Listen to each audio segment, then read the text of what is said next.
بسم اللہ الرحمن الرحیم۔ السلام علیکم، ہمارے چینل میں خوش آمدید ناظرین۔ آج آپ کے لیے میں انتہائی خوفناک، سنسنی خیز اور دلچسپ کہانی لے کر آئی ہوں، لیکن کہانی شروع کرنے سے پہلے آپ سے گزارش ہے کہ اگر آپ ہمارے چینل پر نئے ہیں تو ہمارے چینل کو ضرور سبسکرائب کیجیے تاکہ آپ کو ہماری ویڈیوز سب سے پہلے ملیں۔ اسے غیبی دنیا، بھوت پریت کی کہانیوں سے بہت لگاؤ تھا۔ یہی وجہ تھی کہ صدیوں پرانے گھر اور محلوں کو خرید کر ان میں چھپے راز کو جاننے میں دن رات گزار رہا تھا۔ اس کی عمر تقریباً 28 سال کے قریب تھی۔ اس کا یہ مشغلہ 13 سال پرانا تھا۔ 15 سال کی عمر میں پہلی بار اس نے ایک جن زادی سے ملاقات کی تھی۔ یہ وہ وقت تھا جب وہ اپنے والدین کے ساتھ ایک صدیوں پرانے محل میں شفٹ ہو گئے تھے۔ یہ محل جنگلات کے درمیان میں تھا اور آبادی سے کافی دور تھا۔ ایک چھوٹا سا گاؤں تھا جو اس محل سے 5 کلومیٹر کی دوری پر تھا۔ اس گاؤں کی کل آبادی صرف 85 لوگوں پر مشتمل تھی۔ یہ محل کافی بڑا تھا اور دیکھنے میں خوفناک بھی لگتا تھا۔ احمد کا کوئی بہن بھائی نہیں تھا اور وہ اکثر اس بات پر خفا رہتا تھا کہ اس کے ساتھ کوئی کھیلنے والا نہیں۔ احمد کے ابو وکیل تھے اور وہ ویکنڈ پر ہی انہیں ملنے آتے تھے۔ محل میں شفٹ ہوئے 3 دن ہی ہوئے تھے کہ احمد اس محل سے اکتا چکا تھا۔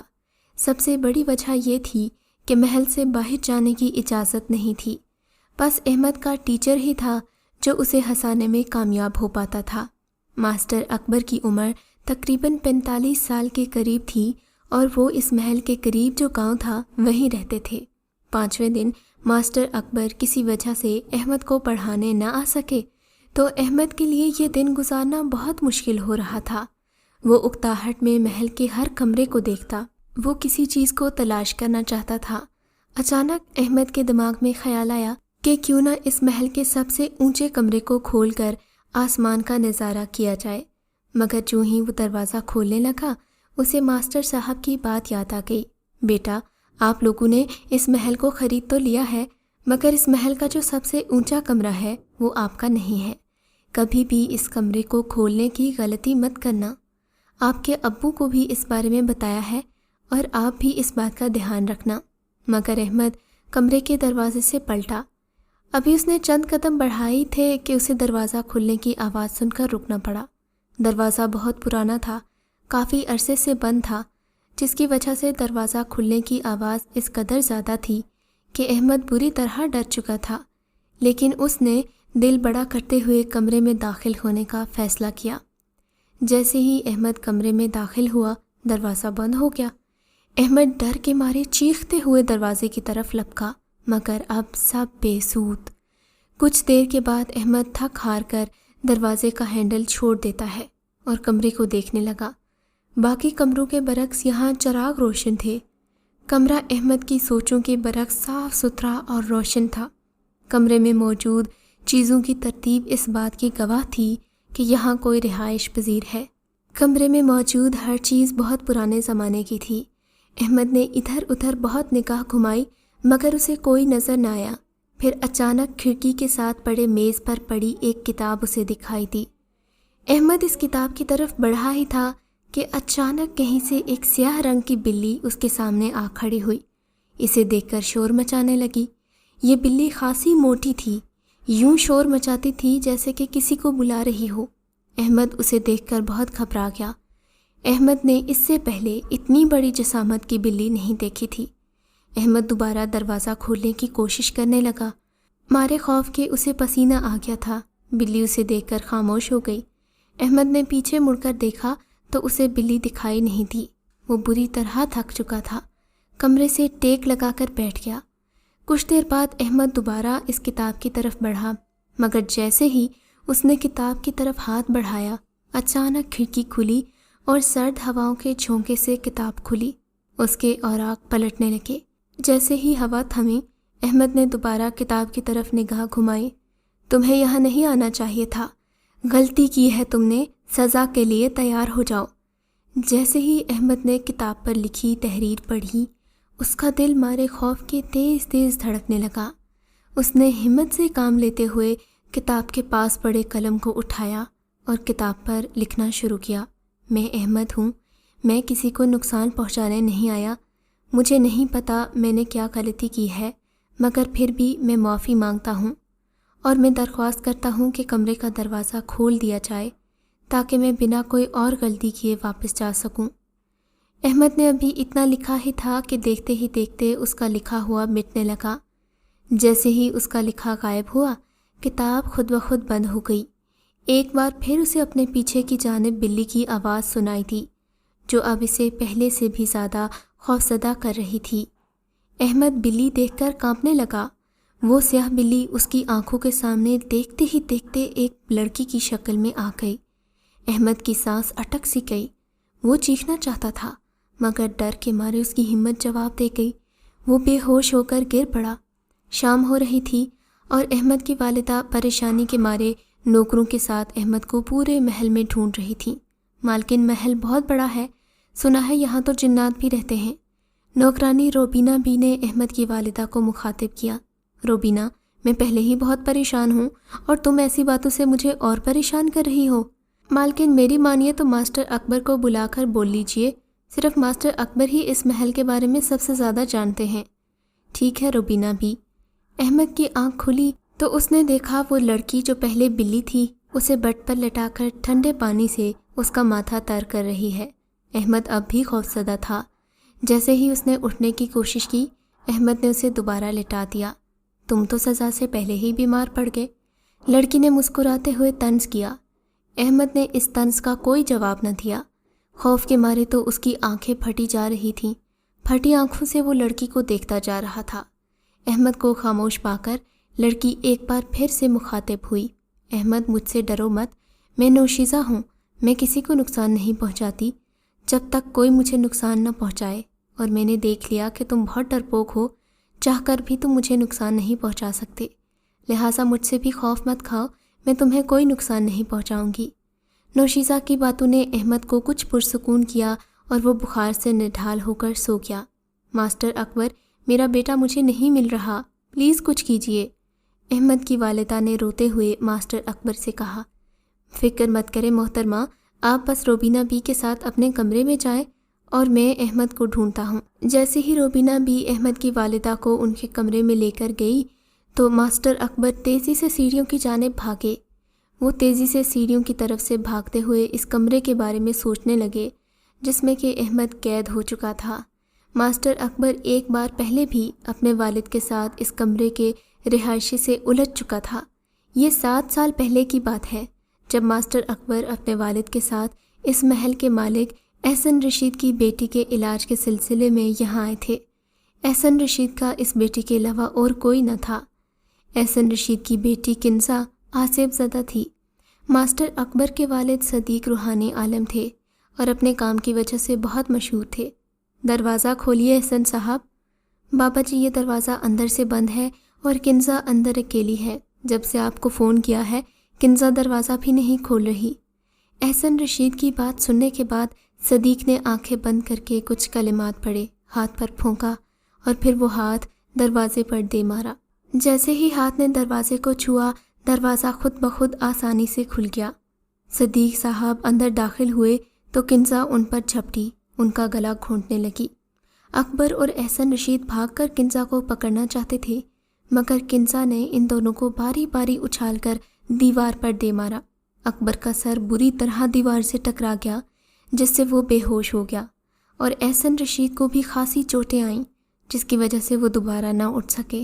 اس سے پہلے کہ کنزا صدیق بابا کا کام تمام کرتی، صدیق بابا نے کچھ کلمات پڑھ کر کنزا پر پھونکے جس سے وہ بری طرح تڑپی اور چیختی ہوئی کمرے سے باہر نکل گئی۔ بابا جی، میں نے پورے محل میں بہت ڈھونڈا ہے مگر کنزا نہیں ملی، احسن رشید نے پریشان ہوتے ہوئے کہا۔ احسن رشید، کنزا پر ایک جن سوار ہے جو بہت طاقتور ہے، اگر ہم نے جلد کچھ نہ کیا تو کچھ بھی ہو سکتا ہے، اکبر نے سر سے خون صاف کرتے ہوئے کہا تھا۔ بابا جی، کنزا کے علاوہ میرا کوئی نہیں ہے، پلیز ایسا مت کہیے۔ احسن صاحب، آپ مجھے یہ بتائیے کہ کنزا کی جب سے یہ حالت ہوئی ہے تب سے وہ زیادہ تر وقت کہاں گزارتی ہے؟ بابا جی، تب سے وہ زیادہ تر وقت اس محل کے سب سے اوپر والے کمرے میں گزارتی ہے، وہاں کسی سے باتیں کرتی ہے، حالانکہ اس کمرے میں کوئی نہیں رہتا۔ یہ آپ سوچتے ہیں کہ وہاں کوئی نہیں رہتا، آپ مجھے وہاں لے چلیں احسن صاحب۔ جیسے ہی بابا صدیق کمرے میں داخل ہوئے، ایک عجیب سی خوشبو نے ان کا استقبال کیا، جس سے وہ سمجھ گئے کہ یہاں جو بھی رہائش پذیر ہے یقیناً وہ اچھائی پسند ہے۔ اس سے پہلے کہ صدیق بابا کچھ سوچتے، ساتھ کھڑکی میں رکھی کتاب کے ورق الٹنے لگے اور وہ چپ چاپ اس کتاب کی طرف بڑھے۔ نوشیزہ نام ہے میرا، نہ نقصان پہنچانا چاہتی ہوں نہ نقصان اٹھانا۔ کتاب پر لکھی اس تحریر نے صدیق بابا کا کام بہت آسان کر دیا۔ انہوں نے پاس پڑی قلم اٹھائی اور کتاب پر لکھنا شروع کر دیا۔ کنزا کی آزادی چاہتا ہوں اور کنزا پر جو سوار ہے اس کو ہٹانا چاہتا ہوں۔ جیسے ہی صدیق بابا نے یہ تحریر لکھی، اچانک کہیں سے ایک سیاہ بلی نمودار ہوئی، جو کافی موٹی تازی اور عام بلی سے کہیں زیادہ جسامت والی تھی۔ اس کا چہرہ کافی خوفناک تھا۔ اس سے پہلے کہ صدیق بابا کچھ کر پاتے، اس بلی نے صدیق بابا کی گردن پر پنجے سے وار کیا اور غائب ہو گئی۔ ان کی گردن سے بری طرح خون بہنا شروع ہو گیا۔ اسی اثناء میں کتاب پر ایک پرانی تحریر نمودار ہوئی۔ وہ بھائی ہے نوشیزہ کا جسے تم نے ختم کرنے کی بات کی ہے۔ اس سے پہلے کہ ہم سب کو ختم کر دیں، اس محل کو چھوڑ دو۔ ہم وعدہ کرتے ہیں کہ اگر کنزا اپنے والد کے ساتھ یہ جگہ چھوڑتی ہے تو میرا بھائی بھی کنزا کو آزاد کر دے گا۔ اب مجھے امید ہے تم دوبارہ میرے بھائی کو ختم کرنے کی بات نہیں کرو گے۔ جیسے ہی صدیق بابا نے یہ تحریر پڑھی، کتاب وہاں سے غائب ہو گئی۔ صدیق بابا بہت زیادہ خون بہہ جانے کی وجہ سے بے ہوش ہو کر گر پڑے۔ اسی اثناء میں احسن، رشید اور اکبر کمرے میں داخل ہوئے۔ ابو جان! صدیق بابا کو اس حالت میں دیکھ کر اکبر بری طرح چلایا۔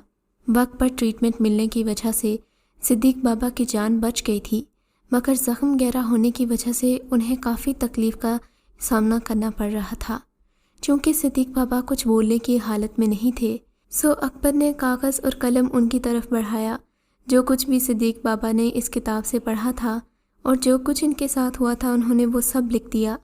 صدیق بابا، اگر یہاں سے چلے جانے سے میری بیٹی ٹھیک ہو سکتی ہے تو ہمیں یہ بھی منظور ہے۔ نہیں چچا، آپ کو کہیں جانے کی ضرورت نہیں۔ جو کچھ ہو چکا ہے میرے ابا جان کے ساتھ، ہم اس کا بدلہ لیں گے۔ ان کی بات مان لیں تو یہ ہرگز نہیں ہوگا۔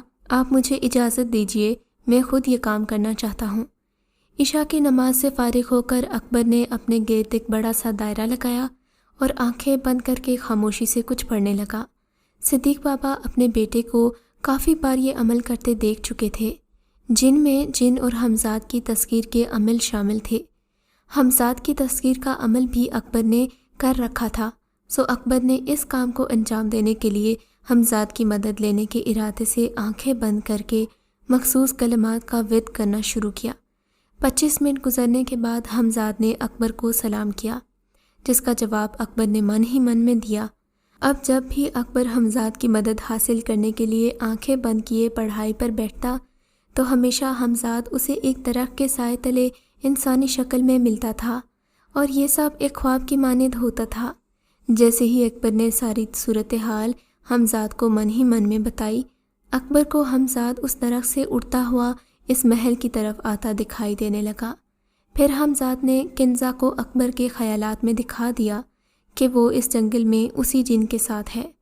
اکبر کے کہنے پر وہ حمزاد کنزا کو آزاد کروانے کے لیے اس کی طرف لپکا، مگر وہ جن ابھی بھی کنزا کے جسم میں محفوظ تھا۔ اکبر نے کچھ کلمات پڑھ کر اس جن کو ذہن میں رکھ کر اس کی طرف پھونکا، جس سے وہ جن تڑپتا ہوا کنزا سے الگ ہو کر دور جا گرا۔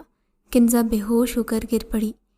اس سے پہلے کہ وہ جن کچھ کرتا، حمزاد اس پر جھپٹا، اسے بری طرح پیٹنا شروع کر دیا۔ حمزاد جن پر کافی بھاری پڑ رہا تھا، مارے خوف کے جن نے شکست قبول کر لی، اور اکبر کے کہنے پر وہ جن خود بخود اس کے حمزاد کی قید میں آ گیا، جس کی شکست کے بعد نوشیزہ جنزادی کو بھی اکبر کے ہاتھوں اپنے ہی کمرے میں قید ہونا پڑا۔ احمد کچھ پرسکون ہو کر سو چکا تھا، مگر ابھی بھی بخار سے اس کا جسم تپ رہا تھا۔ چنانچہ نوشیزہ ٹھنڈے پانی سے پٹیاں کر رہی تھی۔ اسے بڑی بے صبری سے انتظار تھا کہ کوئی یہاں احمد کو لینے آئے تاکہ وہ احمد کی آزادی کے بدلے اپنی آزادی حاصل کر سکے۔ ماسٹر اکبر نوشیزہ کے کمرے میں پہنچا ہی تھا کہ اسے اپنے والد کے ساتھ ہونے والا حادثہ یاد آ گیا، جس کی وجہ سے ماسٹر اکبر کے والد کی گردن پر گہرا زخم آیا تھا۔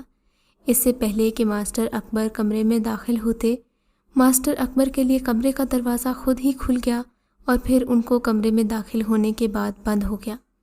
احمد سامنے بیڈ پر لیٹا دکھائی دیا، مگر نوشیزہ ماسٹر کو نظر نہ آئی۔ ماسٹر اکبر نے احمد کو اپنے ساتھ لے جانے کے ارادے سے اٹھانا چاہا، مگر اسے یوں لگا جیسے کسی نے اس کا ہاتھ پکڑ رکھا ہے۔ ماسٹر اکبر نے اسے واپس وہیں لٹا دیا۔ وہ جانتے تھے کہ اس کمرے کا رہائشی میز پر پڑی کتاب کی مدد سے بات کرتا ہے۔ انہوں نے ایسا کرنا چاہا، مگر جیسے ہی اس نے قلم اٹھایا، قلم ہوا میں اڑنے لگا۔ اس قدر تیزی سے ماسٹر اکبر کی ہتھیلی پر لگا کہ قلم کی نوک ماسٹر اکبر کی ہتھیلی کے پار ہو گئی، جس کی وجہ سے وہ درد سے بری طرح چیخنے لگا۔ مگر یہ حادثہ حقیقی نہیں تھا، چونکہ ماسٹر اکبر نے کمرے میں داخل ہونے سے پہلے پاک کلمات پڑھ کر خود پر پھونکے تھے اور خود کو رب تعالیٰ کی پناہ میں دیا تھا۔ سو نوشیزہ اب صرف ایسا سوچ سکتی تھی مگر کچھ کر نہیں سکتی تھی۔ ماسٹر اکبر ہاتھ میں قلم لیے کتاب پر لکھ رہا تھا، میں اکبر ہوں، صدیق بابا کا بیٹا۔ میں چاہوں تو رب کی عطا کرتا روحانی طاقت اور اپنے ہمزاد کی مدد سے تمہیں اور تمہارے بھائی کو جلا کر راکھ کر سکتا ہوں، مگر میرے والد رحم دل ہیں، انہوں نے مجھے ایسا کرنے سے باز رکھا ہے۔ میں بس اتنا چاہتا ہوں کہ احمد کو اپنے ساتھ لے جاؤں۔ ماسٹر اکبر کی لکھی تحریر مٹنا شروع ہو گئی اور پھر ایک نئی تحریر نمودار ہوئی۔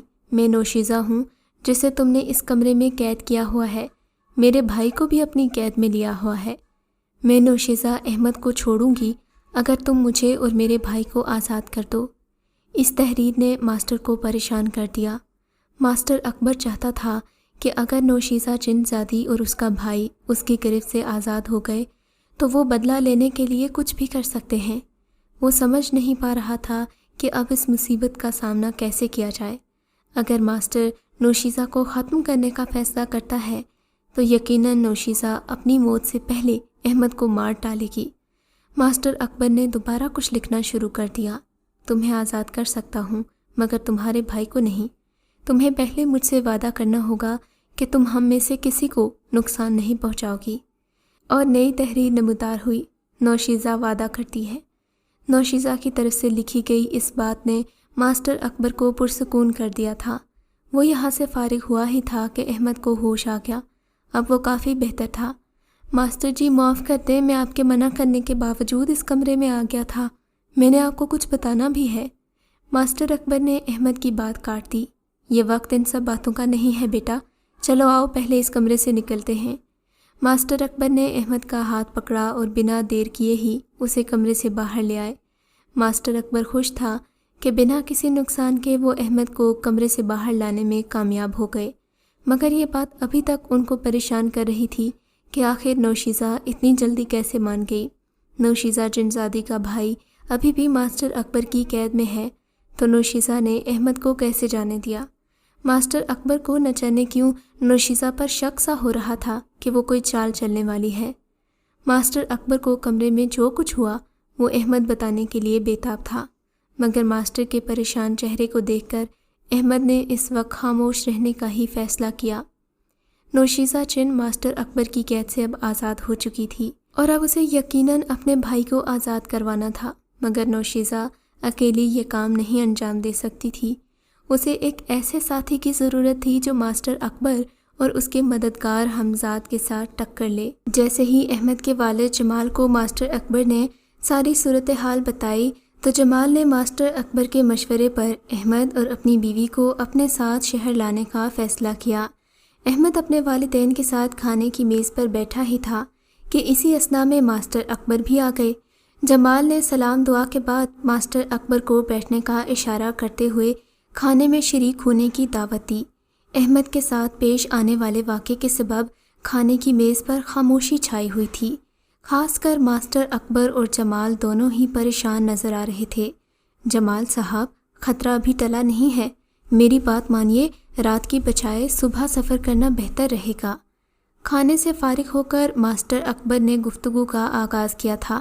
معاف کیجیے گا ماسٹر جی، آپ کے کہنے کے مطابق خطرہ اس محل میں زیادہ ہے تو پھر ہم صبح کا انتظار کیوں کریں؟ جمال نے پریشانی ظاہر کرتے ہوئے جواب دیا۔ تو ٹھیک ہے پھر جمال صاحب، جنگلات سے باہر تک میں آپ کے ساتھ چلتا ہوں۔ جمال لاہور سے یہاں اپنی کار میں آیا تھا اور اب وہ سب لاہور جا رہے تھے۔ احمد اور اس کی والدہ کار کی پچھلی سیٹوں پر، جبکہ ماسٹر اکبر جمال کے ساتھ اگلی سیٹ پر ہی بیٹھا تھا۔ کار محل سے 1 کلومیٹر دور جنگلات کو درمیان سے کاٹتی ہوئی سڑک پر دوڑ رہی تھی۔ وہ لوگ محل سے کافی دور نکل آئے تھے۔ اب پریشانی کی کوئی بات نہیں۔ اسی اثنا میں نہ جانے کہاں سے 3 فٹ لمبا لکڑی کا ایک ٹکڑا کار کی سکرین چیرتا ہوا جمال کے سینے کے پار ہو گیا اور کار دائیں جانب ایک درخت سے جا ٹکرائی۔ سکرین کے ٹوٹنے پر کانچ کے کچھ ٹکڑے بدقسمتی سے ماسٹر اکبر کی گردن میں جا لگے، جس کی وجہ سے ماسٹر کی روح پرواز کر گئی۔ کار کی درخت سے ٹکر کی وجہ سے احمد کی والدہ زخمی ہو کر بے ہوش ہو گئیں۔ بس احمد ہی تھا جسے کوئی چوٹ نہیں آئی تھی۔ وہ مارے گھبراہٹ کے چیخ رہا تھا۔ احمد کے لاکھ بلانے پر بھی رضیہ کو ہوش نہ آیا۔ اچانک والد کا خیال آنے پر احمد نے جمال کی طرف دیکھا۔ لکڑی ان کے سینے سے پار تھی، جسے دیکھ کر خوف کے مارے احمد کی آنکھیں کھلی کی کھلی رہ گئیں۔ احمد کا گلا بری طرح خشک ہو رہا تھا اور وہ مدد کے لیے پکارنے لگا، مگر اسے کوئی دکھائی نہ دیا، جس کی وجہ سے اس کی گھبراہٹ اب بڑھ رہی تھی۔ رات کی تاریکی کے ساتھ جنگلات میں گونجتی عجیب آوازیں اسے خوفزدہ کر رہی تھیں۔ جب کافی ڈھونڈنے کے باوجود احمد کو جنگل میں کوئی نظر نہ آیا تو اس کی ہمت جواب دے گئی۔ خوف اور پریشانی کی وجہ سے اس کا سر بری طرح چکرا رہا تھا، اس کا گلا بیٹھ رہا تھا، آنسو سوکھ چکے تھے اور شدید پیاس اسے بے چین کر رہی تھی۔ اسی اثنا میں اسے کچھ دور ایک ندی بہتی نظر آئی۔ وہ ندی کنارے ایک چھوٹی سی جھونپڑی بھی تھی۔ احمد اس جھونپڑی کی طرف بڑھ رہا تھا، مگر اس کی قوت جواب دے گئی۔ مرے قدموں سے وہ صرف چند قدم ہی چل پایا تھا کہ بے ہوش ہو کر گر پڑا۔ اس نے آنکھ کھولی تو وہ جھونپڑی میں موجود تھا اور اس کے پاس ایک لڑکی بیٹھی تھی، جسے دیکھ کر وہ بری طرح ڈر گیا۔ وہاں سے بھاگنے کی کوشش کی۔ وہ جھونپڑی سے باہر نکلا ہی تھا کہ ندی میں جا گرا۔ ندی زیادہ گہری نہیں تھی، مگر اتنی گہری ضرور تھی کہ احمد اس میں ڈوب رہا تھا۔ اس نے لاکھ ہاتھ پاؤں مارے، مگر وہ ڈوبتا ہی چلا گیا، اور اب اس کی سانس رکنے کو ہی تھی کہ کسی نے اس کو اوپر کھینچ لیا۔ یہ وہی لڑکی تھی جو جھونپڑی میں تھی، اور یہ لڑکی وہی جنزادی نوشیزہ تھی جسے احمد کی بدولت ماسٹر اکبر سے رہائی ملی تھی۔ اس بار ہوش آنے کے بعد احمد نے اسے ڈر کر بھاگنے کی کوشش نہیں کی، نہ وہ اب ایسا کر سکتا تھا۔ ندی کا پانی بہت ٹھنڈا تھا اور سردی عذاب کی تھی۔ پانی میں بھیگنے کی وجہ سے وہ بری طرح کانپ رہا تھا۔ نوشیزہ نے آگ جلائی، جس کی روشنی میں احمد کو اس کے پاس لیٹی اس کی والدہ رضیہ دکھائی دی۔ میں نے ان کے زخموں پر مرہم لگا دیا ہے، فکر نہ کرو، صبح تک آرام کرنے کے بعد انہیں ہوش آ جائے گا۔ نوشیزہ نے احمد کو دلاسا دیا، جو ابھی ابھی نوشیزہ سے خوف کھا رہا تھا۔ ایسے مت دیکھو مجھے، تمہیں نقصان پہنچانے کا مجھے کوئی ارادہ نہیں۔ اس کی اس بات پر احمد کو کچھ سکون ملا۔ نوشیزہ اسے پیار بھری نظروں سے دیکھ رہی تھی۔ اس نے آزادی حاصل کرنے کے بعد ماسٹر کو اپنے بھائی کی آزادی کے بدلے ان کی والدہ جن کو فالج تھا ان کے علاج کی پیشکش کی تھی۔ ماسٹر نے نہ چاہتے ہوئے بھی ہاں کر دی، اور والدہ کے تندرست ہونے کی خوشی میں نوشیزہ جن زادی کے بھائی کو آزاد کر دیا۔ مگر نوشیزہ کے بھائی کی آزادی ماسٹر کو راس نہیں آئی۔ اس کے لاکھ منع کرنے کے باوجود اس کے بھائی نے ان کی کار پر حملہ کیا، جس کی وجہ سے جمال اور ماسٹر اکبر کو اپنی جان سے ہاتھ دھونا پڑے تھے۔ نوشیزہ انہی سوچوں میں مبتلا تھی کہ وہ کیسے احمد کو بتائے کہ اس کے والد اور استاد کا قاتل اس کا بھائی ہے۔ اتنے میں احمد بولا، کھانے کو کچھ مل سکتا ہے؟ یہ کھاؤ، جس چیز کا تصور کرو گے اسی کے ذائقے سے لطف اٹھاؤ گے۔ نوشیزہ نے مسکراتے ہوئے اس کو ایک پھل دیا جو غالباً امرود جیسا تھا۔ جیسے ہی احمد نے اسے کھانا شروع کیا، خوشی اور حیرانگی کے ملے جلے تاثرات اس کے چہرے سے نمایاں ہونے لگے، مگر یہ خوشی زیادہ دیر برقرار نہ رہ سکی۔ اپنے والد اور ماسٹر کو یاد کر کے وہ رونے لگا۔ اس سے پہلے کہ احمد کوئی بات کر پاتا، جھونپڑی میں داخل ہوتے ایک شخص نے اس کی بات کاٹ دی۔ مجھے افسوس ہے کہ تمہارے والد اور ماسٹر زندہ نہیں رہے، مگر تمہیں زندہ رہنا ہے نا، تاکہ تم ان کی موت کا بدلہ لے سکو۔ اس 7 فٹ لمبے شخص کی بھاری آواز نے احمد اور نوشیزہ کو خوفزدہ کر دیا تھا۔ کون ہو تم؟ اور تمہیں کیا چاہیے؟ نوشیزہ نے گھبراتے ہوئے سوال کیا۔ میں رستم ہوں، مجھے احمد کی مدد کے لیے ماسٹر نے ہی مقرر کیا تھا۔ رستم وہی ہمزاد تھا جس نے نوشیزہ جن زادی کے بھائی کو ماسٹر کے کہنے پر قید کر لیا تھا۔ اسی کے آنے کی وجہ سے احمد اور اس کی والدہ کی جان بچ پائی تھی، ورنہ ارکم جن زادہ تو سبھی کو موت کے گھاٹ اتارنا چاہتا تھا۔ خیر رستم کے وہاں آ جانے پر ارکم کو وہاں سے بھاگنا پڑا تھا۔ احمد اس کے پاس آیا تو رستم نے اس کے کندھوں پر ہاتھ رکھتے ہوئے اپنا منہ اس کے کان کے پاس کر لیا اور کچھ کہنا شروع کر دیا۔ یہ وہی کلمات تھے جس کے وت تھے ماسٹر اکبر نے رستم ہمزاد کو تذکیر کیا تھا، میں تمہاری مدد کے علاوہ اور کوئی کام نہیں کروں گا۔ رستم نے جیسے ہی اپنی بات ختم کی وہ بھی غائب ہو گیا۔ رستم نے جاتے جاتے احمد کے ہاتھ میں ایک کھجور تھما دی تھی، جسے احمد نے کھایا تو وہ بے ہوش ہو کر گر پڑا۔ صبح کے 8 بج رہے تھے۔ احمد کی آنکھ کھلی تو اس نے خود کو اسی محل میں موجود پایا۔ اس کے ہوش آتے ہی پاس بیٹھی اس کی والدہ نے روتے ہوئے اسے گلے لگا لیا۔ احمد کو کچھ یاد نہیں تھا، رستم کی دی ہوئی کھجور نے اپنا کام کر دیا تھا۔ نوشیزہ اور رستم سے ہوئی ملاقات اور باتیں کچھ بھی احمد کو یاد نہیں آ رہا تھا۔ خیر والد کی وفات کے غم میں اس کی آنکھوں سے آنسو جاری ہو گئے۔ کچھ دن بعد زندگی معمول پر آ چکی تھی۔ سیکنڈ ایئر کی کلاسز سٹارٹ ہو چکی تھیں۔ احمد کالج جانے کے لیے تیار ہو کر ابھی کھانے کی میز پر بیٹھا ہی تھا کہ سلطان احمد نے اسے مخاطب کیا، اور سناؤ جوان، کیا حال ہے؟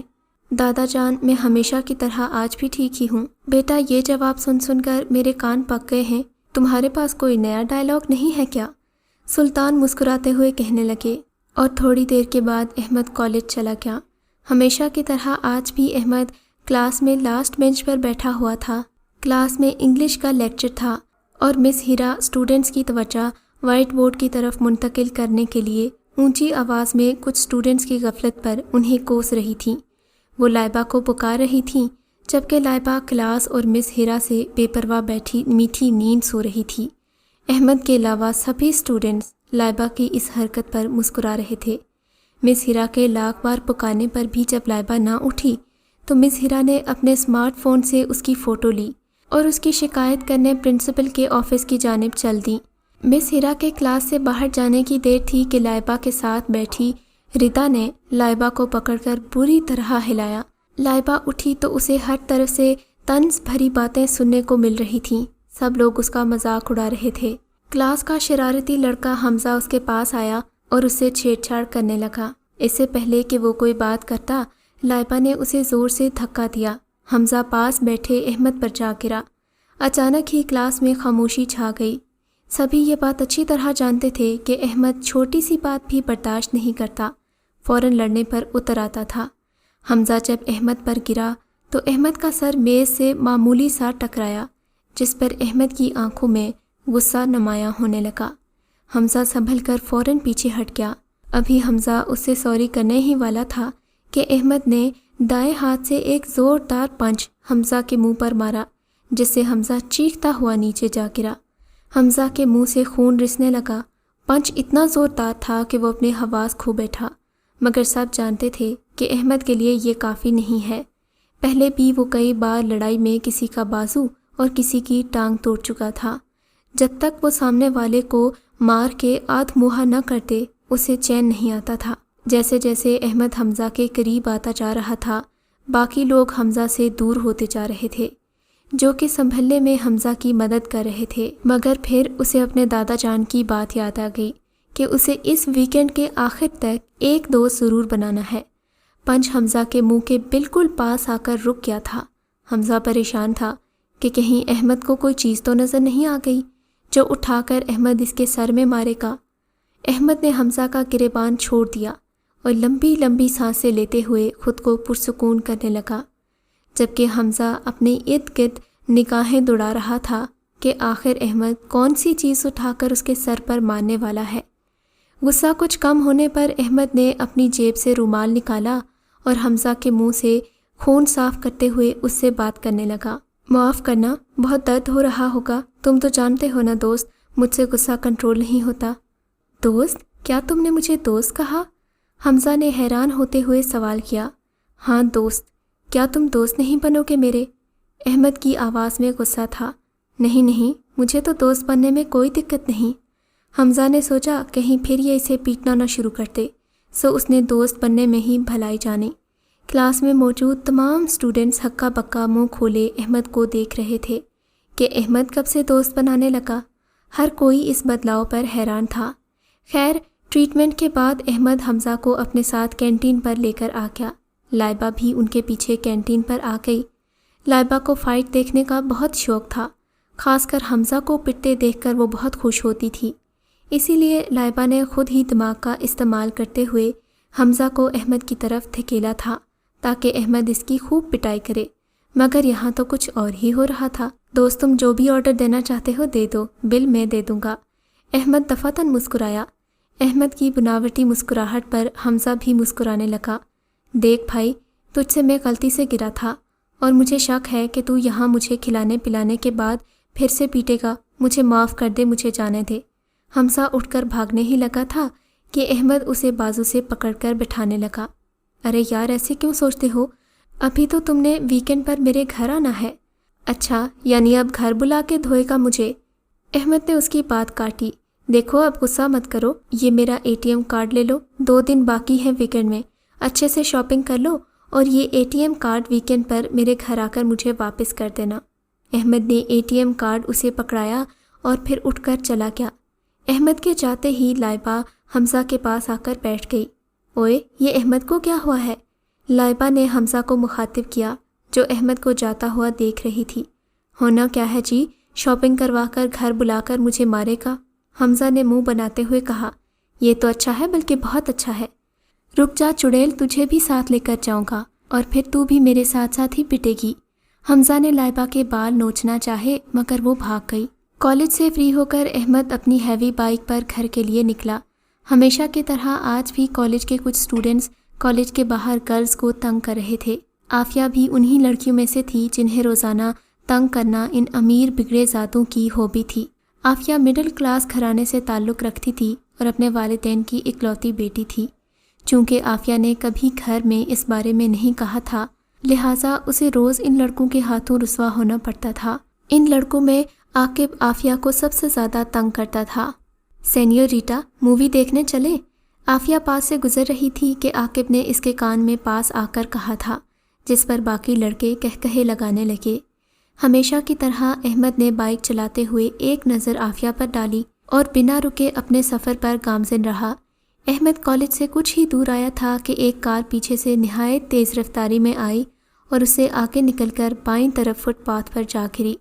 کار کی حالت بری طرح بگڑ چکی تھی اور اس میں موجود ایک لڑکی اور لڑکا خون میں لت پت تھے جن کا چہرہ پہچانا نہیں جا رہا تھا۔ احمد نے بائک سائڈ پر کھڑی کی اور مدد کے لیے پہنچا۔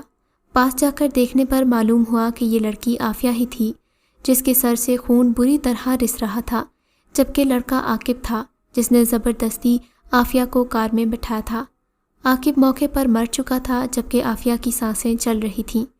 اپنے والد کے بعد احمد نے اب دوسری مرتبہ انہیں یوں لت پت دیکھا تھا۔ اس کے دل کی دھڑکن تیز ہو گئی۔ اسی اثنا میں احمد کو ایک کار آتی دکھائی دی۔ احمد نے اس کار کو روکا اور عافیہ کو کار میں بٹھا کر ہسپتال لے گیا۔ دوسری طرف عافیہ کی ایک سہیلی نے اس کے والد کو بتایا کہ عافیہ کو عاقب زبردستی اپنے ساتھ کار میں بٹھا کر کہیں لے گیا ہے۔ عافیہ کے والد نے پولیس کی مدد لی اور اب عافیہ کا والد پولیس کے ساتھ ہسپتال پہنچ گیا تھا۔ احمد نے لاکھ سمجھانے کی کوشش کی کہ وہ عاقب نہیں ہے، مگر عافیہ کے والد رمضان نے اسے طنزاً یہ کہتے ہوئے پولیس کے حوالے کر دیا کہ عاقب نہ صحیح مگر اس کے دوست ہو گئے۔ جب احمد نے محسوس کیا کہ ان کے آگے کہنے کا کچھ فائدہ نہیں تو چپ چاپ پولیس کے ساتھ چل دیا۔ جب سلطان احمد کو احمد کی گرفتاری کی اطلاع ملی تو وہ دھنگ رہ گئے۔ وہ یہ بات اچھی طرح جانتے تھے کہ احمد اکثر کسی نہ کسی سے لڑ پڑتا تھا، مگر کسی لڑکی سے چھیڑ چھاڑ کی یہ بات پہلی بار انہیں سننے کو ملی تھی۔ سلطان احمد اگرچہ بہت دولت مند اور سوسائٹی میں بہت پہنچ رکھنے والا شخص تھا، مگر جہاں بات انصاف کی آتی تھی وہ خود بھی کسی کا ساتھ نہیں دیتا تھا۔ سلطان احمد نے احمد کی ضمانت کروانے کی بجائے عافیہ سے ملنے کا فیصلہ کیا، مگر ہسپتال سے معلوم ہوا کہ اسے ڈسچارج کر دیا گیا ہے اور اس کے والد اسے اپنے ساتھ لے جا چکے ہیں۔ رمضان نے جس انسپیکٹر سے مدد لی تھی اسی انسپیکٹر نے احمد کو پکڑنے سے پہلے ہی سلطان احمد کو اس بارے میں خبر دی تھی۔ سلطان احمد نے اس انسپیکٹر سے عافیہ کے گھر کا ایڈریس لیا اور عافیہ کے گھر پہنچ گئے۔ جی میں آپ کو پہچانتا نہیں، رمضان میں دعا سلام کے بعد جواب دیا تھا۔ میں سلطان ہوں، میں احمد کا دادا ہوں۔ مجھے عافیہ سے کچھ سوال کرنے ہیں تاکہ میں جان سکوں کہ کیا واقعی احمد قصوروار ہے بھی یا نہیں۔ سلطان احمد نے اپنا تعارف کروانے کے ساتھ ساتھ یہاں آنے کا مقصد بھی بتا دیا تھا۔ جیسے جیسے معلوم پڑا کہ یہ صاحب احمد کی حمایتی بن کر آئے ہیں تو عافیہ کے والد کا منہ غصے سے سرخ پڑنے لگا۔ دیکھیے میں اس بات کو ہرگز برداشت نہیں کرتا کہ کوئی میرے گھر پر آ کر میری بیٹی کے بارے میں یوں سوال کرے۔ سلطان احمد نے لاکھ انہیں سمجھانے کی کوشش کی مگر وہ نہ مانے اور پھر بات عدالت تک پہنچ گئی۔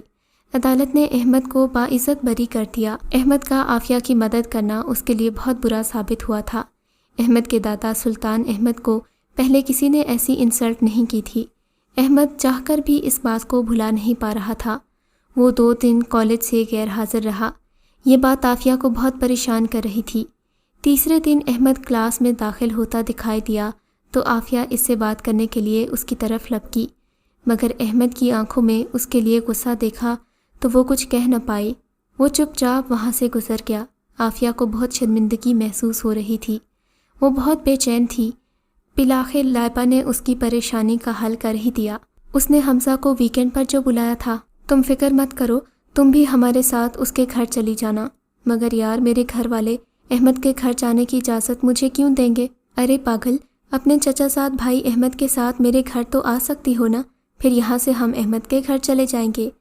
عافیہ نے قدرے اطمینان سے کہا، بیٹا میں جانتا ہوں کہ تم نے کوئی غلطی نہیں کی۔ سلطان احمد نے کھانے کی میز پر احمد کو اداس بیٹھا دیکھا تو اس سے مخاطب ہوئے۔ تھوڑی دیر بعد گیٹ کیپر نے آ کر بتایا کہ احمد کے کچھ دوست آئے ہیں۔ ارے احمد، تعارف تو کرواؤ اپنے دوستوں کا۔ سلام دعا کے بعد جب سب لوگ میز پر بیٹھ گئے تو سلطان احمد نے احمد کو مخاطب کیا، جی دادا جان، یہ حمزہ ہے اور اس کے ساتھ بیٹھی ہے یہ شرارتی لڑکی لائبہ، اور یہ تینوں میرے کلاس فیلو ہیں۔ احمد نے عافیہ کا نام بتانا مناسب نہ سمجھا، مگر بیٹا یہ دوسری پیاری سی لڑکی کا نام کیا ہے؟ احمد کو جس بات کا ڈر تھا وہی ہوا۔ رضیہ نے بھی مسکراتے ہوئے عافیہ کے متعلق پوچھ ہی لیا، جی میں عافیہ ہوں۔ احمد کو خاموش بیٹھا دیکھ کر عافیہ نے خود ہی اپنا نام بتا دیا۔ عافیہ، وہ جس کا ایکسیڈنٹ ہوا تھا، تم وہی ہو؟ سلطان احمد نے تفصیل جاننا چاہی۔ جی ہاں میں وہی ہوں۔ اس سے پہلے کہ وہ مزید کچھ کہتی، احمد نے اسے ٹوک دیا، اتنا تعارف کافی ہے دادا جان، ویسے بھی یہ لوگ دوست ہیں، آپ اتنے سوال تو مت کریں نا ان سے۔ ٹھیک ہے بیٹا، میں تو اسی بات پر خوش ہوں کہ تم نے آخر دوست بنا ہی لیے۔ سلطان احمد کے چہرے پر سے احمد کو معلوم ہو چکا تھا کہ وہ جان چکے ہیں کہ یہ وہی عافیہ ہے جس کی وجہ سے احمد کو جیل جانا پڑا تھا۔ کھانے کے بعد سب دوست مووی دیکھنے چلے گئے۔ گاڑی میں احمد نے عافیہ کو بتا دیا تھا کہ وہ جانتا ہے کہ اس نے اپنے بابا کو احمد کے بارے میں کچھ نہیں کہا۔ پھر بات آئی گئی ہو گئی اور سب لوگ سفر انجوائے کرنے لگے۔ عافیہ نے محسوس کیا کہ احمد کی نظر ابھی بھی اس کے چہرے پر ٹکی ہوئی ہے۔ عافیہ نے شرماتے ہوئے اپنا چہرہ دوسری طرف کر لیا۔ وہ کار سے باہر دیکھنے لگی۔ احمد من ہی من میں مسکرا دیا، پھر وہ بھی کار سے باہر دیکھنے لگا۔ آج چاند پورا تھا اور اس کی روشنی عروج پر تھی۔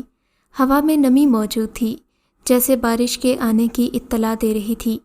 کار سڑک پر تیزی سے دوڑ رہی تھی کہ اچانک آسمان کی طرف سے ایک بہت بڑا روشنی کا ایک گولا کار کی اسکرین سے آ ٹکرایا اور اسکرین ٹکڑوں میں بکھر گئی۔ حمزہ نے کار کو سائڈ پر لیا اور تقریباً سبھی کار سے باہر آ گئے۔ وہ جیسے ہی کار سے باہر نکلے، ان کی نظر آسمان پر اڑتے ہوئے انسان نما پرندوں پر جم گئی، جو بڑے پروں کی مدد سے اڑتے ہوئے ان کی طرف آ رہے تھے۔ ان پرندے نما انسانوں کی کل تعداد 5 تھی۔ جب وہ ان کے پاس زمین پر اترے تو ان کے پر کمر میں سما گئے۔ سب سے زیادہ حیرت کی بات یہ تھی کہ ان میں سے 4 کی شکل بالکل ان جیسی تھی، اور 5واں فرد جس کے سر پر تاج تھا، بس وہ ایک لڑکی اپنی الگ شکل رکھتی تھی جسے احمد گھور رہا تھا۔ احمد نہیں جانتا تھا کہ یہ تاج پہنے ان کے ہم شکل 4 افراد کے ساتھ یہ لڑکی کون ہے، مگر نہ جانے کیوں احمد کو اس کا چہرہ جانا پہچانا سا لگ رہا تھا۔ اس کے دل میں نہ جانے کیوں اس لڑکی کے لیے ایک نفرت امڑ آئی تھی۔ میں نوشیزہ ہوں، میں نوشیزہ ہوں۔ احمد، کیا تم نے مجھے پہچانا؟ نوشیزہ نے جیسے اسے کچھ یاد دلانا چاہا ہو۔ احمد مسلسل اسے گھورے جا رہا تھا، یاد کرنے کی کوشش کر رہا تھا کہ آخر وہ اسے کہاں ملا تھا۔ آج بھی تمہاری آنکھوں میں وہی نفرت ہے۔ میں وعدہ کرتی ہوں احمد، جب تک تمہاری آنکھوں میں خود کے لیے محبت نہ دیکھ لوں تمہارا پیچھا نہیں چھوڑوں گی۔ نوشیزہ کی آنکھیں سرخ پڑنے لگیں، جیسے ان میں شعلے جگمگا رہے ہوں۔ اس کے اشارے پر ان چاروں کے ہم شکلوں نے زبردستی ان کے ہاتھ عجیب قسم کی رسی سے باندھ دیے جو جگمگا رہی تھی۔ چلو احمد، میں تمہیں اپنی دنیا دکھاتی ہوں، نوشیزہ نے یہ کہا، اور پھر اس کی کمر سے دوبارہ پھر وہی پر نمودار ہوئے جو اڑنے میں مدد دے رہے تھے۔ باقی ان کے چاروں ہم شکلوں نے بھی اپنے پر پھڑپھڑائے، وہ جیسے نوشیزہ کے حکم کے منتظر تھے۔ نوشیزہ نے انہیں اشارہ کیا اور وہ چاروں ان کو اپنے ساتھ لے کر اڑنے لگے۔ اتنی بھی کیا جلدی ہے؟ یہ رستم تھا جس کے ہاتھوں کھجور کھا کر احمد سب کچھ بھول چکا تھا۔ رستم کی بھاری آواز میں چھپی دھمکی نے نوشیزہ سمیت ان پانچوں کو خوفزدہ کر دیا تھا۔ رستم ان پانچوں سے جسامت میں زیادہ بڑا تھا اور اسے دیکھنے سے ہی معلوم ہو رہا تھا کہ نوشیزہ اور اس کے چار ساتھی رستم کا بال بھی بیکا نہیں کر سکتے۔ لائبہ انہیں دیکھ کر بری طرح خوفزدہ ہو گئی تھی۔ دیکھتے ہی دیکھتے وہ بے ہوش ہو کر گر پڑی، جسے حمزہ نے سنبھالنے کی کوشش کی۔ نوشیزہ، مجھے اس بات کا احساس مت دلاؤ کہ میں نے تمہیں زندہ چھوڑ کر غلطی کی ہے۔ رستم نے ایک بار پھر نوشیزہ کو دھمکی دیتے ہوئے اسے بھاگنے کا کہا۔ وہ سب پر ٹوٹ پڑا تھا۔ اس کے ہاتھوں سے نچڑتا خون اور سڑک پر گرتے ان چار ہم شکلوں کے ٹکڑے دیکھ کر عافیہ اور حمزہ بھی بے ہوش ہو کر گر پڑے۔ اس سے پہلے کہ یہ منظر احمد کو بھی بے ہوش ہونے پر مجبور کرتا، رستم نے اپنے پر ان ٹکڑوں کے اوپر سے گھمائے اور سڑک کو بالکل صاف کر دیا۔ ساری کارروائی ختم ہونے کے بعد رستم نے ایک بار پھر احمد کو کھجوریں دی تھیں، مگر سنو، یہ اکیلے مت کھانا، ان تینوں کو بھی کھلا دینا، رستم نے کہا اور غائب ہو گیا۔ جب وہ سب ہوش میں آئے تو احمد نے زبردستی ان کو وہ کھجوریں کھلا دیں اور خود بھی کھا لی۔ کھجوریں کھاتے ہی وہ بے ہوش ہو گئے۔ دوبارہ آدھے گھنٹے بعد ہوش آیا تو حمزہ کے کار کی اسکرین کو ٹکڑوں میں بکھرے دیکھ کر چلائے، ارے یہ کیسے ہوا؟ حمزہ کے چلانے پر لائبہ اور عافیہ بھی ہوش میں آ گئے۔ کار کی اسکرین ٹکڑوں میں بکھری دیکھ کر تینوں احمد کو گھورنے لگے۔ ارے بھائی، میری طرف کیا دیکھ رہے ہو؟ میں تو پیچھے بیٹھا ہوں، میں نے کچھ نہیں کیا، احمد نے مسکراتے ہوئے کہا۔ احمد کا یوں مسکرانا ان تینوں کے لیے کار کی اسکرین ٹوٹنے سے زیادہ حیران کن تھا۔ ٹھیک ہے، اس میں تمہارا ہاتھ نہیں ہے، تو یہ بتاؤ تمہارے ہاتھ میں یہ کھجوروں کی ٹوکری کہاں سے آئی؟ عافیہ نے اس کے ہاتھوں میں کھجوروں کی ٹوکری دیکھ کر سوال کیا، مگر اس بار احمد کو کھجور کھانے کے باوجود بھی سب کچھ یاد تھا۔ رات کے 10 بجے تھے۔ احمد نے باری باری سب کو ان کے گھر ڈراپ کیا اور پھر خود بھی گھر آ گیا۔ صبح ہوئی تو سب کچھ معمول پر آ گیا تھا، مگر دادا جان کا موڈ کچھ اور ہی تھا۔ وہ احمد کے رشتے کے بارے میں بات کر رہے تھے۔ دیکھو بیٹا، مجھے نہیں معلوم تھا کہ کچھ ایسا ہوگا۔ خیر، میں تمہیں مجبور نہیں کروں گا کہ تم رابعہ سے ہی شادی کرو، مگر بیٹا رابعہ یہاں صرف تمہارے لیے آئی ہے۔ کم از کم تم 2 مہینے اس کے ساتھ وقت تو گزار سکتے ہو، اس کے بعد جو بھی فیصلہ ہوگا ہمیں منظور ہے۔ سلطان احمد اب خاموش ہو گئے تھے۔ ٹھیک ہے دادا جان، میں ایسا ہی کروں گا، مگر جہاں تک شادی کا سوال ہے تو میں عافیہ کو پسند کرتا ہوں، مگر یہ بات اور ہے کہ میں نے ابھی تک اسے بتایا نہیں ہے۔ رابعہ اس کے سارے دوستوں سے مل چکی تھی، مگر وہ عافیہ اور احمد کو ایک دوسرے کے ساتھ ہنسی مذاق کرتے اور فری ہوتے دیکھ کر بہت جلتی تھی۔ اس میں اس کا کوئی قصور بھی نہیں تھا، کیونکہ رابعہ بچپن سے احمد کی دوست تھی اور وہ واحد رابعہ ہی تھی جس کے ساتھ احمد ہنسی مذاق کیا کرتا تھا۔ شام کا وقت تھا۔ رابعہ احمد کے روم میں اس کے ساتھ بیٹھی اپنے گزرے ہوئے وقت کی باتیں سنا رہی تھی کہ لندن میں کیا کیا بدل چکا ہے، کیا نئی چیزیں ہیں۔ وہ وہاں کی زندگی کے بارے میں اسے بتا رہی تھی۔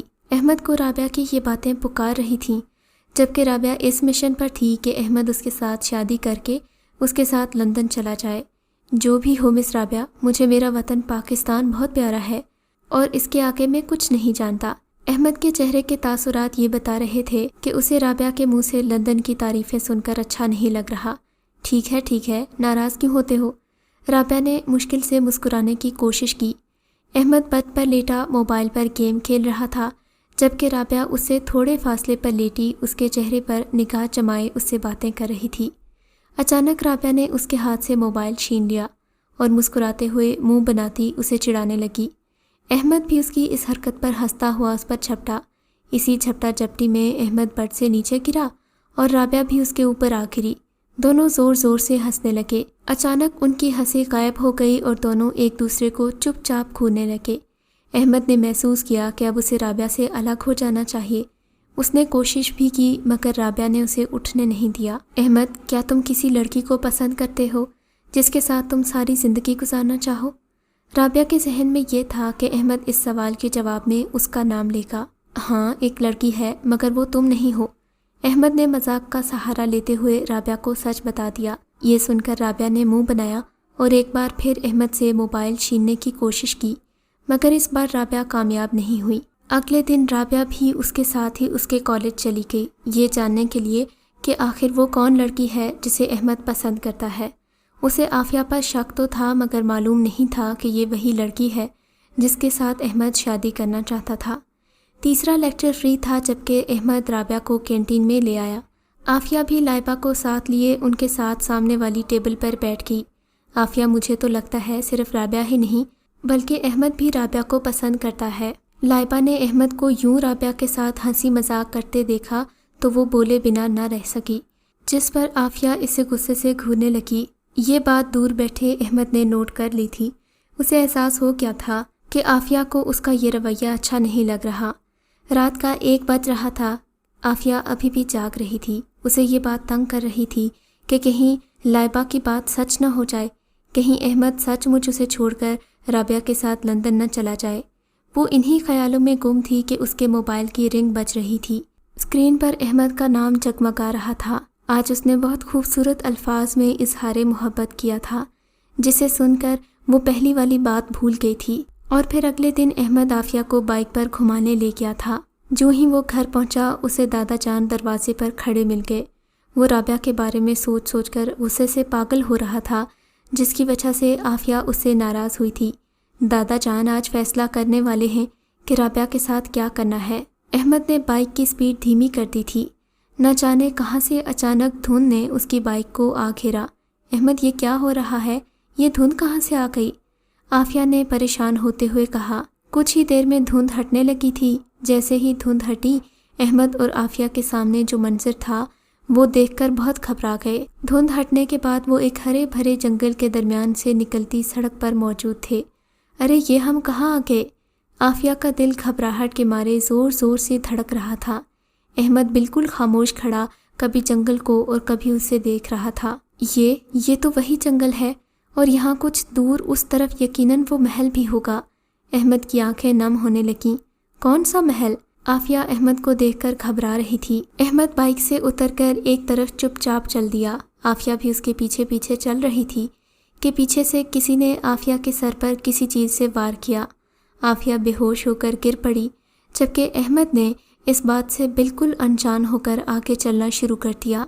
عافیہ پر وار کرنے والا کوئی اور نہیں بلکہ نوشیزہ تھی جس نے عافیہ کو بے ہوش کرنے کے بعد خود عافیہ کا روپ دھار لیا تھا۔ وہ آہستہ آہستہ محل کی جانب بڑھ رہا تھا کہ ایک بار پھر دھند نے اسے آ لیا۔ اس دھند میں کچھ نظر نہیں آ رہا تھا اور دھند ہٹنے پر احمد نے خود کو گھر کے راستے پر پایا۔ وہ جنگل کہیں گم ہو گیا تھا۔ پیدل جانے کا ارادہ ہے کیا؟ نوشیزہ جو کہ اب عافیہ بن چکی تھی، اس نے احمد کا ہاتھ پکڑ کر بائک کی طرف اشارہ کیا۔ احمد کو سمجھ نہیں آ رہا تھا کہ یہ سب کیا ہو رہا ہے، نہ ہی احمد کو اس بارے میں کوئی شک ہوا کہ اس وقت اس کے ساتھ عافیہ نہیں نوشیزہ ہے۔ احمد نے چپ چاپ بائک سٹارٹ کی اور نوشیزہ کے پیچھے بیٹھتے ہی بائک گھر کی طرف بھگا دی۔ عافیہ کی آنکھ کھلی تو وہ ایک کمرے میں موجود تھی جہاں اس کے علاوہ ایک چھوٹے قد کا عجیب سی شکل والا شخص بھی موجود تھا جو اسے گھور رہا تھا۔ تم اس دائرے سے نکلنے کی غلطی مت کرنا ورنہ جان سے ہاتھ دھو بیٹھو گی۔ اس چھوٹے قد کے عجیب سے شخص نے نوشیزہ کو دھمکی دیتے ہوئے اس کے گرد ایک بڑا سا دائرہ کھینچ دیا اور پھر غائب ہو گیا۔ تم آ گئے اور عافیہ بیٹی بھی آئی ہے؟ اچھا آؤ بیٹھو۔ سلطان احمد نے احمد اور عافیہ کو کمرے میں داخل ہوتا دیکھ کر کہا تھا۔ رابعہ بھی وہیں موجود تھی۔ تھوڑی دیر بعد دادا کمرے سے باہر نکل گئے اور ان کے جاتے ہی عافیہ نے دروازہ بند کر دیا۔ دروازہ بند ہی ہوا تھا کہ اس کمرے میں ایک تیسرا فرد نمودار ہوا جو رابعہ کے پاس بیٹھا تھا اور بالکل رابعہ ہی کا ہم شکل تھا۔ رابعہ کی نظر جیسے ہی اس پر پڑی اس نے چیخنا چاہا مگر اس کی آواز حلق سے باہر نہ نکل سکی۔ رابعہ نے خود کو بہت لاچار اور بے بس پایا۔ تو کیا فیصلہ کیا تم نے؟ عافیہ کے لیے تو نہ صحیح مگر نوشیزہ کے لیے تو تمہیں احمد کو چھوڑنا ہی ہوگا۔ نوشیزہ جیسے جیسے اس کے قریب آئی اس کی شکل عافیہ کی شکل سے تبدیل ہو کر واپس نوشیزہ بن گئی۔ تم کون ہو؟ میرا مطلب کیا ہو؟ رابعہ سمجھ نہیں پا رہی تھی کہ وہ کیا کہے۔ میری چھوڑو، تم اپنی بتاؤ۔ تمہیں مار کر تمہاری شکل اس کو دے دوں یا تم اپنی زندگی کو سلامت رکھنے کے لیے احمد کو میرے لیے چھوڑ دو گی؟ نوشیزہ کو دیکھنے کے انداز اور آواز میں اس قدر وحشت تھی کہ رابعہ مارے ڈر کے لرز گئی۔ میں آج ہی لندن چلی جاؤں گی۔ رابعہ کے منہ سے الفاظ نکل نہیں پا رہے تھے۔ یعنی اب اس ہم شکل کی ضرورت نہیں رہی؟ نوشیزہ نے جیسے ہی رابعہ کے پاس بیٹھے اس انجان فرد کو اشارہ کیا وہ غائب ہو گیا، جبکہ نوشیزہ واپس عافیہ کے روپ میں آ گئی۔ یہ دیکھ کر رابعہ ایک بار پھر کانپ گئی۔ احمد نے جیسے ہی دروازہ کھولا رابعہ بھاگ کر کمرے میں آئی اور احمد سے بس اتنا ہی کہہ پائی کہ وہ وہاں سے چلی جائے گی، وہ لندن واپس جا رہی ہے۔ اور پھر احمد سمجھ نہیں پایا کہ آخر کمرے میں کیا ہوا ہے۔ رابعہ کے جانے کے بعد نوشیزہ پھر عافیہ کے روپ میں احمد کے بے حد قریب آ گئی۔ احمد جانتا تھا کہ عافیہ بہت شرمیلی لڑکی ہے۔ وہ جان چکا تھا کہ کوئی نہ کوئی گڑبڑ ضرور ہے۔ چاندنی رات میں احمد اپنی سوچوں میں گم چھت پر بیٹھا چاند کو دیکھ رہا تھا کہ ایک اڑتا ہوا پرندہ اس کی جانب آیا۔ وہ اسے دکھائی دیا تو وہ رستم تھا۔ اس کا اندازہ بالکل درست تھا۔ وہ اس کے روبرو آ کھڑا ہوا۔ عافیہ نوشیزہ کی قید میں ہے، آزاد کروا سکتا ہوں میں اسے، مگر مجھے تم سے آزادی چاہیے۔ میں اب تمہارے اور نوشیزہ کے چکر میں اپنا وقت برباد نہیں کر سکتا۔ اگر تم نے اس دن اجازت دی ہوتی تو آج نوشیزہ یہ سب کچھ کرنے کے لیے زندہ ہی نہ ہوتی۔ تمہیں کیوں آزادی چاہیے؟ میں نے تو تمہیں کبھی اپنا غلام نہیں سمجھا۔ عافیہ کے روپ میں موجود نوشیزہ تمہارے ساتھ جو کچھ کر چکی ہے وہ مجھے تم سے دور ہونے پر مجبور کر رہا ہے۔ نوشیزہ جو رشتہ تم سے جوڑ چکی ہے وہ ناجائز ہے۔ میں اب تمہاری مدد نہیں کر سکتا، صرف اپنی آزادی کے بدلے عافیہ تمہارے پاس واپس لا سکتا ہوں۔ مجھے منظور ہے۔ ٹھیک ہے، اب ملاقات نہیں ہوگی۔ رستم نے پر پھیلائے اور ایک نظر احمد کو دیکھا پھر اڑ گیا۔ احمد کو اب رات دن عافیہ کی یاد ستانے لگی تھی۔ ادھر عافیہ نوشیزہ کی قید میں تھی، مگر پھر رستم نے اپنا وعدہ پورا کر دکھایا۔ احمد کمرے میں داخل ہوا تو بیڈ پر عافیہ کو لیٹے پا کر پرسکون ہو گیا۔ عافیہ ابھی تک بے ہوش پڑی تھی۔ احمد نے عافیہ کی بے ہوشی کا فائدہ اٹھانے کی سوچی اور پھر اس نے عامل کے بتائے ہوئے مخصوص کلمات پڑھ کر بیڈ کے گرد دائرہ لگانا شروع کیا۔ دائرے میں بیٹھ کر سورہ ناس کا ورد شروع کر دیا۔ آدھا گھنٹہ گزر چکا تھا اور احمد پسینے سے شرابور ہو چکا تھا۔ کچھ دیر بعد احمد کو محسوس ہوا کہ کمرے میں اس کے علاوہ بھی کوئی موجود ہے۔ اس نے آنکھیں کھولیں تو اپنے سامنے دیکھنے لگا۔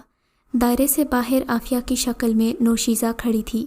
احمد گھبرا گیا، پریشانی سے ورد روک کر کھڑا ہو گیا کہ عافیہ دائرے سے باہر کیسے آئی اور کب آئی۔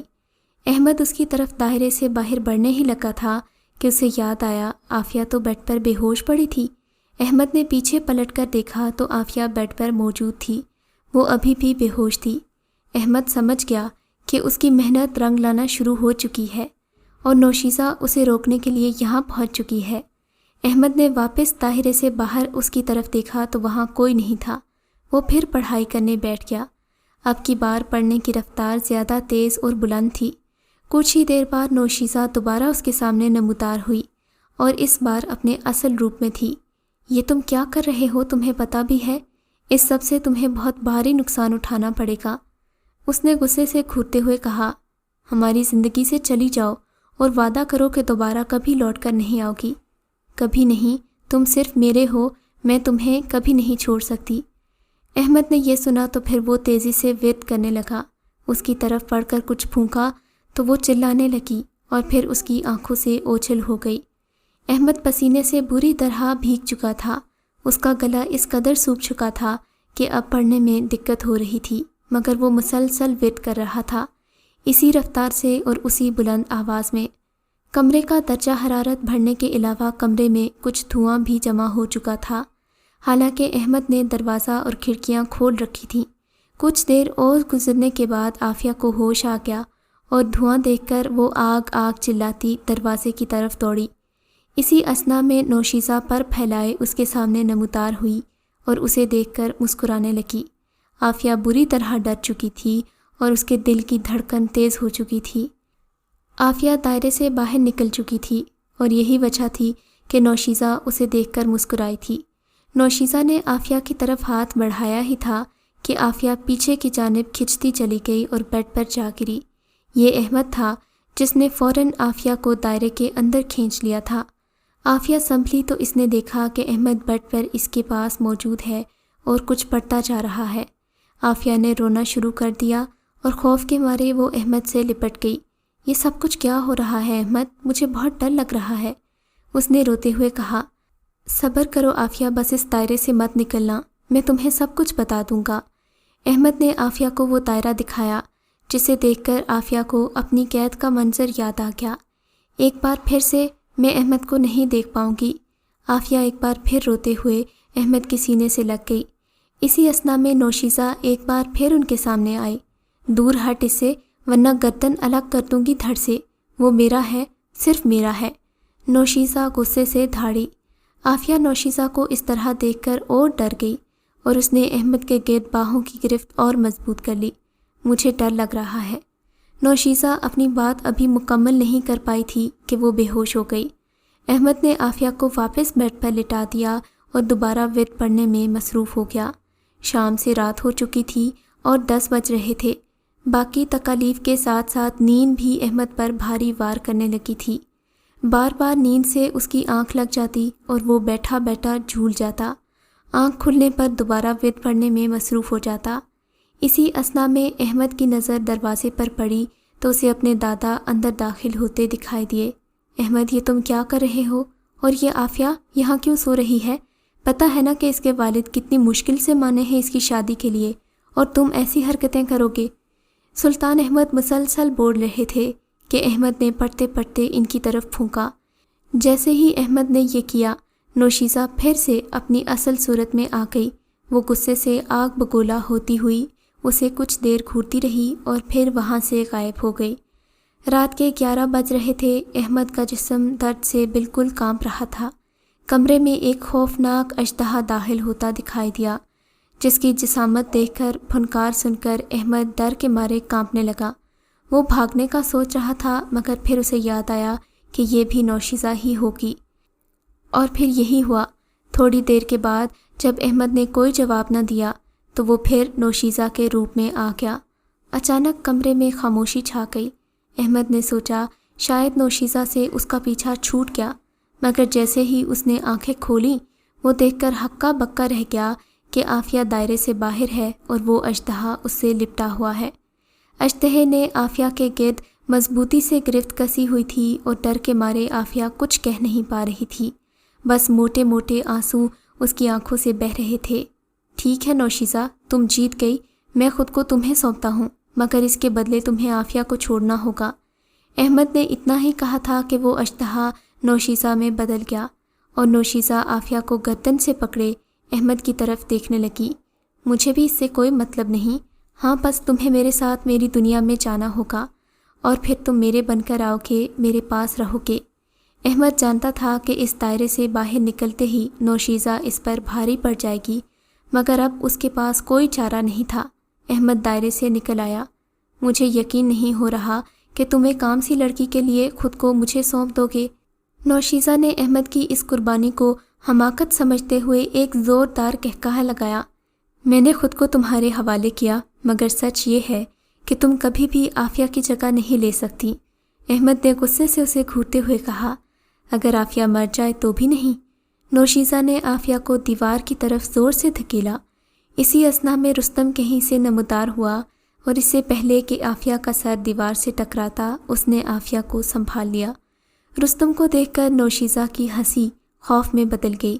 وہ بھاگنے ہی والی تھی کہ رستم نے اسے گردن سے دبوچ لیا اور اس سے پہلے کہ احمد کچھ کہہ پاتا اس نے اپنے بھاری ہاتھوں سے نوشیزہ کی گردن اس کے دھڑ سے الگ کر دی۔